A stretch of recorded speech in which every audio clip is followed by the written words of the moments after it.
एक बार की बात है, एक गांव में गरीब किसान अपनी पत्नी के साथ रहता था। उसके पास एक गाय और थोड़ी सी खेती के लिए जमीन थी। वह दिन भर अपने खेतों में काम करता था, तब कहीं जाकर उसे खाने के लिए अनाज हो पाते थे। इस तरह से किसान अपना किसी तरह जीवन गुजारा करते थे, जिस कारण से किसान की पत्नी हमेशा अपने भाग्य और भगवान को कोसती थी और ना जाने किस जन्म का पाप इस जन्म में भरना पड़ रहा है, जो कि गरीबी में जीवन जीना पड़ रहा है। पत्नी की बातों को सुनकर किसान मन ही मन खुद को और अपने भाग्य को कोसता रहता था कि ना जाने कब उसके किस्मत में भाग्य बदलेंगे। एक दिन की बात है, दोपहर का समय था। किसान खेतों से आकर अपने घर पर पत्नी के साथ खाना खाने जा रहा था कि इतने में एक साधु महाराज भिक्षा मांगते हुए उसके दरवाजे पर पहुंचा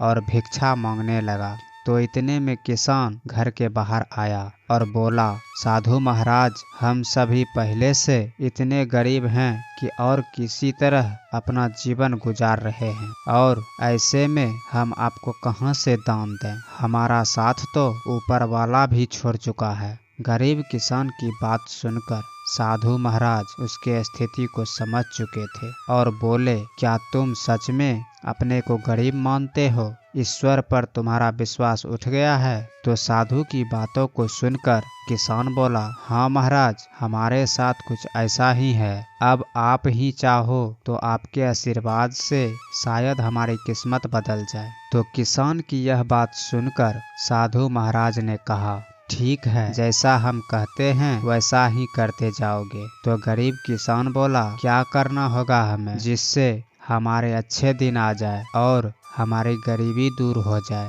तो साधु महाराज बोले, आज से वह काम करना पड़ेगा जिससे ईश्वर तुमसे प्रसन्न हो। सबसे पहले अपने गाय को बेच दो और गाय के बदले मिले पैसे से अनाज खरीद कर ले आना। साधु की यह बात सुनकर किसान भौचक्का रह गया। उसके पास अपने खेत की जमीन और एक यही गाय तो सहारा है, इसे भी बेच देगा तो फिर क्या करेगा? तो साधु उसे समझाते हुए बोला, अगर मेरे बताए हुए रास्ते पर चलने से तुम्हारा कुछ भी नुकसान होता है तो उसकी भरपाई मैं कर दूंगा। अब जो कहता हूँ वैसा करते जाओ।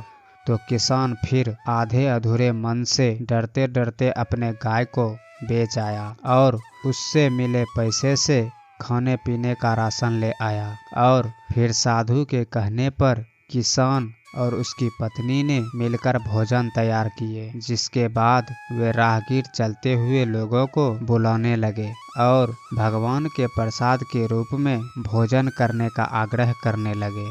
फिर जो भी उधर से गुजरता गरीब किसान उसे पेट भर भोजन कराते, जिससे राहगीर काफी खुश होते और फिर उन्हें इस नेक कार्य के लिए ढेर सारा आशीर्वाद और अपने इच्छा अनुसार धन भी देते, जिससे वे फिर से मिले इन पैसों से लोगों को भोजन कराए। इस तरह साधु महाराज के कहने पर यह रोज का सिलसिला चलने लगा। हर दिन गरीब किसान अब मिले पैसों से भोजन प्रबंध करते, जिससे राहगीर चलते लोग प्रतिदिन उसके यहाँ भोजन करने आते और दान के रूप में किसान को कुछ न कुछ धन जरूर दे जाते, जिससे गरीब किसान के दान की बात धीरे धीरे दूर दूर तक फैलने लगी। फिर धीरे धीरे बड़े नगरों के सेठ, साहूकार, व्यापारी, जो कोई भी उस गांव से गुजरता उस किसान के यहाँ भोजन जरूर करता और बदले में किसान को इस महान कार्य के लिए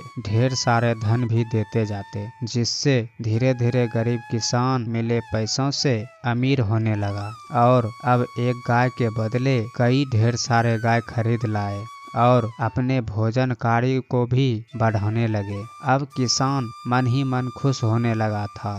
उसे अपने बदलती किस्मत पर भी भरोसा होने लगा था, जिसे देखकर साधु महाराज किसान का हाल पूछते हुए बोले, अब बताओ, तुम वही गरीब किसान हो, यहाँ भी दिन रात मेहनत करते हो और ईश्वर के बताए गए पुण्य के मार्ग पर चलते हुए लोगों को भोजन कराते हो, जिससे अब ईश्वर भी तुमसे प्रसन्न है। पहले जहाँ खुद के लिए मेहनत करते थे, खुद के लिए ही सोते थे, लेकिन अब दूसरों के भलाई के बारे में सोचने लगे हो, तो ईश्वर भी अब तुम्हारे इस नेक कार्य में तुम्हारा साथ देते हैं। यानी हम सभी ईश्वर को कोसते तो जरूर हैं, लेकिन बताए गए मार्ग पर चल नहीं सकते। यानी हम जैसा करते हैं, हमारे कर्मों के अनुसार ही हमारे भाग का निर्धारण होता है। साधु की यह बात को सुनकर किसान को अब समझ में आ गया था कि अगर सच में जीवन में अमीर बनना है